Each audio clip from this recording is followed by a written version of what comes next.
Hello hi welcome back to Pranati ಅಡುಗೆ ಮನೆ YouTube channel guys. ನಾನಿವತ್ತು ಸ್ಪೆಷಲ್ ಆಗಿ ಮೊಟ್ಟೆ ಮತ್ತೆ ಅವರೆಬೇಳೆ ಹಾಕಿ ಟೊಮೊಟೊ ಚಟ್ನಿನ ಮಾಡಿದ್ದೀನಿ ನೋಡಿ. ಬನ್ನಿ ಹೇಗೆ ಅಂತ ತೋರಿಸ್ತೀನಿ. ಅದಕ್ಕೆ ನಾನು ಒಂದು 6 ಟೊಮೊಟೊನ ಕಟ್ ಮಾಡಿ ಇಟ್ಕೊಂಡಿದ್ದೀನಿ, 2 ಈರುಳ್ಳಿ, ಸ್ವಲ್ಪ ಬೆಳ್ಳುಳ್ಳಿ ಜಜ್ಜಿಟ್ಕೊಂಡಿದ್ದೀನಿ. ಅದಾದ್ಮೇಲೆ ಸ್ವಲ್ಪ ಕರಿಬೇವು, ಕೊತ್ತಂಬರಿ ಇಷ್ಟನ್ನ ರೆಡಿ ಮಾಡಿ ಇಟ್ಕೊಂಡಿದ್ದೀನಿ. ಒಂದು ಕಡಾಯಿನ ಸ್ಟವ್ ಮೇಲೆ ಇಟ್ಟು ಕಡಾಯಿ ಬಿಸಿ ಆದ್ಮೇಲೆ ಎಣ್ಣೆನ ಆಡ್ ಮಾಡ್ಕೊತಾ ಇದ್ದೀನಿ. ಅದಾದ್ಮೇಲೆ ಸಾಸಿವೆ, ಜೀರಿಗೆ, ಕರಿಬೇವು ಹಾಕಿ ಜಜ್ಜಿಟ್ಕೊಂಡಿರೋ ಬೆಳ್ಳುಳ್ಳಿನ ಹಾಕಿ ಚೆನ್ನಾಗಿ ಫ್ರೈ ಆದ್ಮೇಲೆ ಈರುಳ್ಳಿನ ಆಡ್ ಮಾಡ್ಕೊತೀನಿ.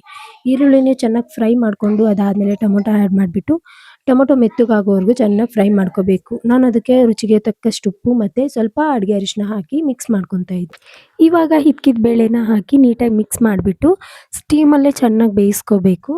ನೋಡಿ ಈ ಥರ ಬೇಯಿಸ್ಕೊತಾ ಇದ್ದೀನಿ. ಇವಾಗ 1 ಗ್ಲಾಸ್ ಅಷ್ಟು ನೀರನ್ನ ಹಾಕಿ ಒಂದು 2 ಮಿನಿಟ್ಸ್ ಬಿಟ್ಟು 1 ಸ್ಪೂನಷ್ಟು ಧನಿಯಾ ಪೌಡರ್, 1 ಸ್ಪೂನಷ್ಟು ಚಿಲ್ಲಿ ಪೌಡರ್ ಮತ್ತು ಸ್ವಲ್ಪ ಗರಂ ಮಸಾಲ ಹಾಕಿ ನೀಟಾಗಿ ಮಿಕ್ಸ್ ಮಾಡ್ಕೊತೀನಿ.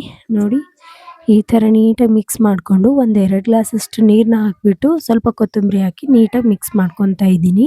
ಅದಾದಮೇಲೆ ಚೆನ್ನಾಗಿ ನೋಡಿ ಈ ಥರ ಕುದಿ ಬರಬೇಕು. ಈ ಥರ ಕುದಿ ಬಂದಮೇಲೆ ನಾನು ಬೆಂದಿದೆಯಾ ಅವರೆಬೇಳೆನ ಅಂತ ಚೆಕ್ ಮಾಡಿಬಿಟ್ಟು ನಾನು ಒಂದೊಂದೇ ಮೊಟ್ಟೆನ ಒಡೆದು ಸ್ವಲ್ಪ ಡಿಸ್ಟೆನ್ಸಲ್ಲಿ ಆ್ಯಡ್ ಮಾಡಿಕೊಂಡು ನಾನು ಒಂದು 5 ನಿಮಿಷ ಸ್ಟವ್ ಮೇಲೆ ಬಿಟ್ಟರೆ ಟೊಮೊಟೊ ಚಟ್ನಿಲಿ ಇದ್ಕಿದ ಬೇಳೆ ಮತ್ತು ಮೊಟ್ಟೆ ಹಾಕಿದ ಪಲ್ಯ ರೆಡಿ ಆಯಿತು.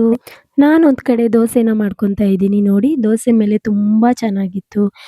ನಿಮಗೆಲ್ಲ ಈ ವಿಡಿಯೋ ಇಷ್ಟ ಆಗಿದ್ರೆ ದಯವಿಟ್ಟು ಸಬ್ಸ್ಕ್ರೈಬ್ ಮಾಡಿ, ಶೇರ್ ಮಾಡಿ, ಹಾಗೆ ಪಕ್ಕದಲ್ಲಿರೋ ಬೆಲ್ ಬಟನ್ನ ಕ್ಲಿಕ್ ಮಾಡಿ. Thank you guys. Thank you so much.